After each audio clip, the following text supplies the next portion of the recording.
ఆంధ్రప్రదేశ్ హైకోర్టులో ఒక విచిత్రమైనటువంటి ప్రజా ప్రయోజన వ్యాజ్యం దాఖలైంది. ఏంటయ్యా అది అంటే, నెలలో ఒక వ్యక్తికి విక్రయించే గరిష్ట మద్యం బాటిళ్ల సంఖ్య నిర్ణయించేలా రాష్ట్ర ప్రభుత్వానికి ఆదేశాలు ఇవ్వండి. అంటే ఎన్ని తాగాలి నెలకి, 30, 15, 10 అనేది ప్రభుత్వం డిసైడ్ చేయమని కోరుతూ విశాఖ చెందిన డాక్టర్ ఎస్ షిరీన్ రెహమాన్ హైకోర్టులో ప్రజా ప్రయోజన వ్యాజ్యం వేశారు.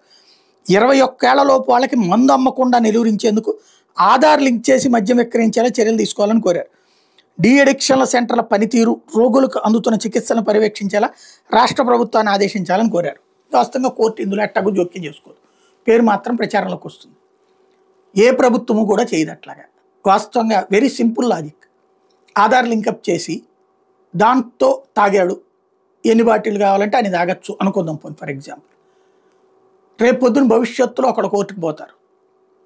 ఏమని, అయ్యా ఎవరైతే ఆధార్ ప్రకారం చూస్తే మద్యం తాగుతున్నారు కదా, వాళ్ళకే సంక్షేమ పథకాలు ఎందుకు ఇవ్వాలి? సంక్షేమ పథకాలు డబ్బులు తీసుకెళ్ళాడు మందు తాగుతుంటాడు కదా, మందు తాగే వాళ్ళకి సంక్షేమ పథకాలు వర్తించనివ్వద్దు అని రేపు పొద్దున ఇంకోటి పిటిషన్ వేస్తాడు. ఇప్పుడు ఇందులో జోక్యం చేసుకుంటాడు.